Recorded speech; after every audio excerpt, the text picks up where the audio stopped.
समुद्र की लहरें जो सदियों से भारत के तटों से टकराती रही हैं, वे सिर्फ पानी की लहरें नहीं बल्कि अनगिनत कहानियों की गवाह भी हैं। कहानियां शौर्य की, रणनीति की और एक ऐसे साम्राज्य की जिसने जमीन पर तो राज किया ही पर समुद्र में भी अपनी धाक जमाई। हम बात कर रहे हैं मराठा साम्राज्य की। अक्सर जब हम मराठाओं की बात करते हैं तो हमारे दिमाग में पहाड़, घोड़े और जमीन पर लड़ी गई भयंकर लड़ाइयां आती हैं। लेकिन क्या आप जानते हैं कि मराठाओं के पास एक ऐसी नौसेना थी जिसने उस दौर की सबसे ताकतवर यूरोपीय शक्तियों को भी दांतों तले उंगलियां दबाने पर मजबूर कर दिया था। आज हम उसी मराठा नौसेना के अनसुने रहस्य उजागर करेंगे। यह कहानी शुरू होती है महान छत्रपति शिवाजी महाराज से। उन्होंने बहुत पहले ही समझ लिया था कि अपनी पश्चिमी तटरेखा को सुरक्षित रखना कितना जरूरी है। यूरोपीय व्यापारी जो अक्सर समुद्री रास्तों से आते थे, वे सिर्फ व्यापार तक सीमित नहीं थे, उनकी नजरें भारत की संपत्ति पर भी थीं। शिवाजी ने देखा कि अगर इन समुद्री लुटेरों और हमलावरों को नहीं रोका गया तो वे जमीन पर भी खतरा बन सकते हैं।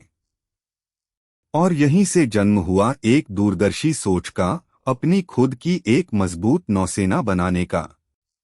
शिवाजी महाराज ने 1657 में ही अपनी पहली नौसेना का गठन कर लिया था। उन्होंने छोटे, तेज और फुर्तीले जहाजों पर ध्यान दिया, जिन्हें गुराब और गलबत कहा जाता था। ये जहाज आकार में यूरोपीय जहाजों से भले ही छोटे थे, लेकिन गति और मैन्यूवरेबिलिटी में उनका कोई मुकाबला नहीं था। मराठा नौसैनिकों को स्थानीय समुद्री धाराओं, हवाओं और तटरेखा की गहरी जानकारी थी, जिसका फायदा वे लड़ाई में बखूबी उठाते थे। लेकिन मराठा नौसेना को उसकी असली पहचान और ताकत मिली महान एडमिरल कान्होजी आंग्रे के नेतृत्व में। 18वीं सदी की शुरुआत में कान्होजी आंग्रे ने मराठा तट पर यूरोपीय शक्तियों, खासकर पुर्तगालियों, डचों और अंग्रेजों के लिए आतंक का दूसरा नाम बन गए थे। उनकी रणनीति थी हिट एंड रन। वे बड़े यूरोपीय जहाजों को घेर लेते, उन्हें नुकसान पहुंचाते और फिर तेजी से गायब हो जाते। उन्होंने कई यूरोपीय जहाजों को लूटा, उनके व्यापारिक मार्गों को बाधित किया और उनकी समुद्री चौकियों पर भी हमला किया। मराठा नौसेना की एक और खासियत थी उनके समुद्री किले। ये किले न केवल जहाजों के लिए बंदरगाह और मरम्मत केंद्र का काम करते थे, बल्कि दुश्मन के जहाजों पर नजर रखने और उन पर हमला करने के लिए रणनीतिक चौकियां भी थे। विजयदुर्ग, सिंधुदुर्ग जैसे किले आज भी मराठा समुद्री शक्ति के गवाह हैं।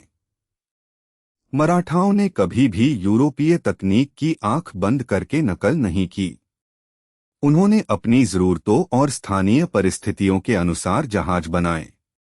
उनके जहाजों में कम गहराई में चलने की क्षमता थी, जो उन्हें उथले पानी में भी आसानी से चलने में मदद करती थी, जहां बड़े यूरोपीय जहाज फंस सकते थे।